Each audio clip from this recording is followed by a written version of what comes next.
The fact that he didn't have a goal and assist from January 1st till all the way to the World Cup camp began, which was the Senegal game. So it's very interesting, guys. Christian Pulisic at the beginning of the Serie A season, which was end of July 2025 to January 1st, 2026, he was second or third in goal and assist contributions combined in Serie A. From that point forward, he had 0 goals, 0 assists.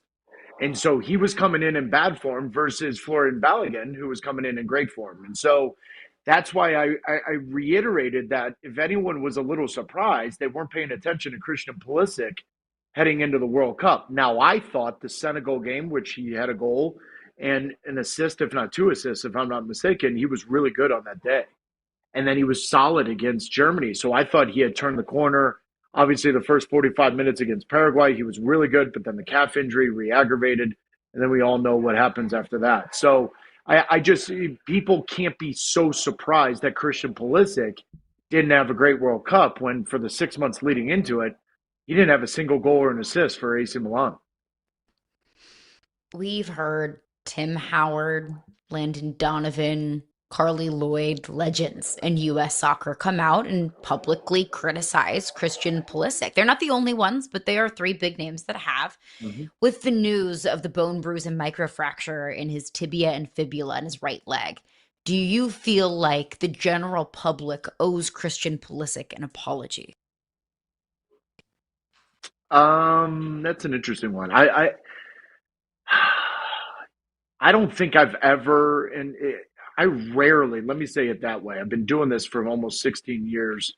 I don't think I've ever really called someone soft.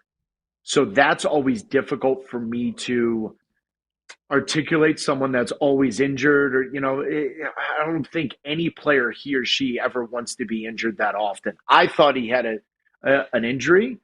On the other hand, I understand the sentiment from Landon, Carly, and Tim Lloyd. Those are three players that have done it on the biggest stage.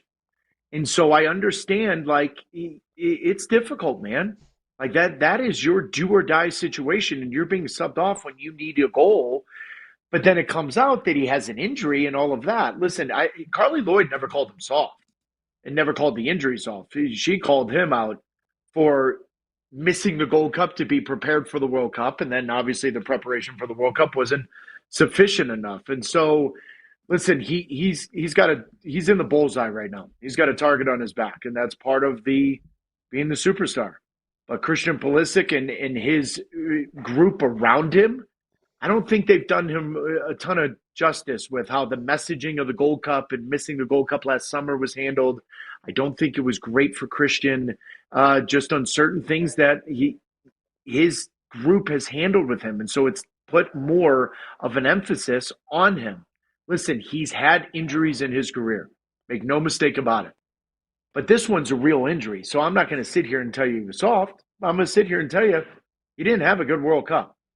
And Tim Howard, Carly Lloyd, and even Landon Donovan. Landon Donovan, rightfully so, made a point that 2006, Landon Donovan was not a good star for the United States. He had a bad World Cup. He knows that feeling and what he's going through.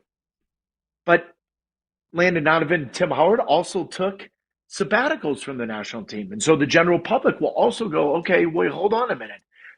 But Carly, Tim, Landon, those guys did it at the biggest stage for the national team. And I think the general public's waiting for Christian Pulisic to do it with the national team. He's done it with the club team, arguably better than anyone in U.S. soccer history. But now they're waiting for those moments in the World Cup. I think part of the tone, too, even afterwards, Flo Balogun comes out with the "I'm sorry, I let you down" sort of statement that just resonated with fans. We resonated with Flo throughout the course of this tournament. Are we in a situation now where Balogun's actually the face of U.S. men's soccer moving forward? I don't know about that one. I don't know. Quite frankly, I don't think anyone was that good enough to be the face, if you want my honest opinion, because the way the game went against Belgium, that just really, nobody deserves to sit there and say, well, no, I'll take the mantle. I'll handle it. Now, over the next 4 years leading into the 2030 World Cup, Fitz will get that answer, right? We'll have an understanding of, well, what's Christian Pulisic's next club move? What's Folarin Balogun's next club move? Where does he end up? What does he do at the club level? How does Weston McKennie and Tyler Adams progress?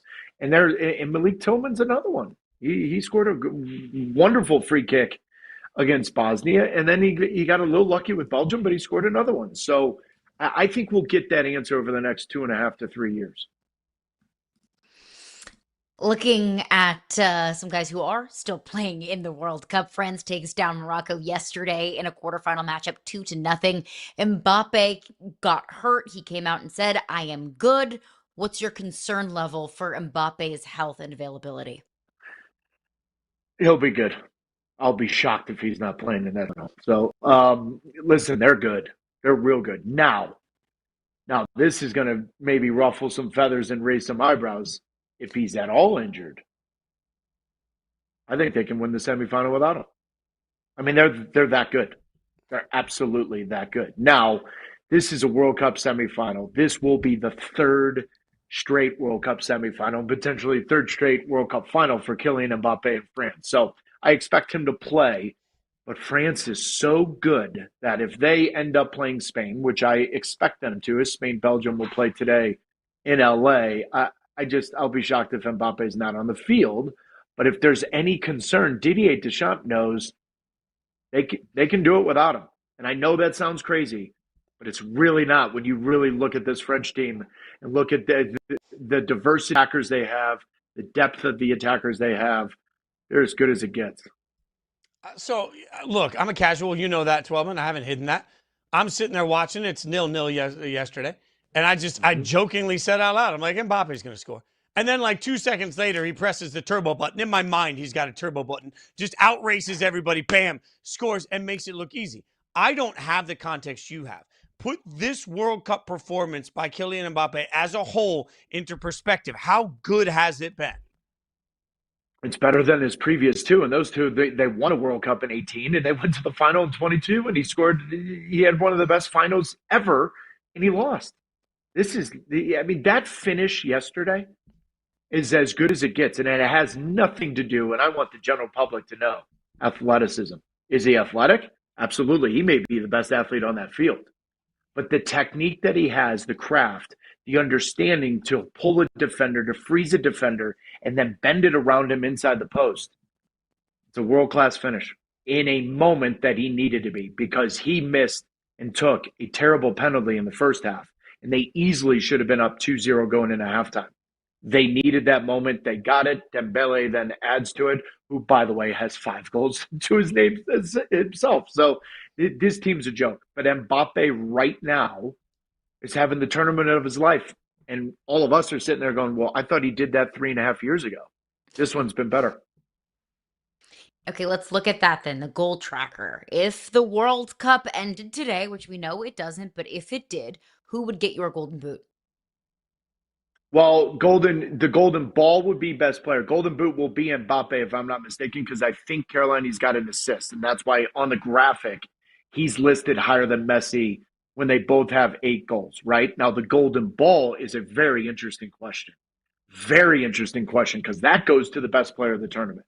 And I would argue it's number 11 on France, Michael Olise.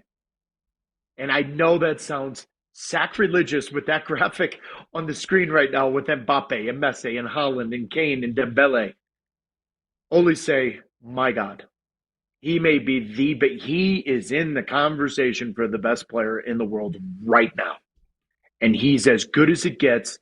He's got more assists in a single World Cup tournament than any player in the history, and nobody really is talking about him on the headlines because Mbappe and Dembele are doing their thing.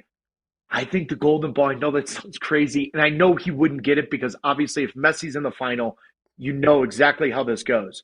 But for Taylor Twellman and my perspective of what has really caught my attention, Olise is in the conversation right now for the best attacking player in the world.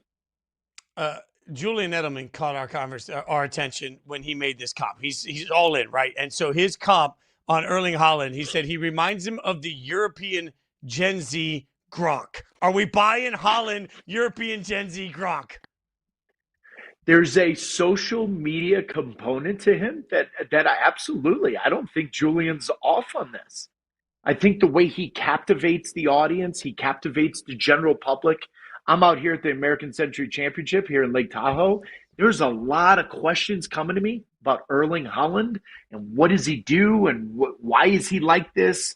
Was he in the movie Braveheart? Like all these kinds of things, right? So I don't think he's as, and I know this sounds weird, social media clever, because I think Gronk was really clever with that aspect, and Gronk was really smart. He played the dumb tight end so much, but the way he handled his money, the way he was with his family, Gronk was really smart. There's an interesting comparison there, absolutely.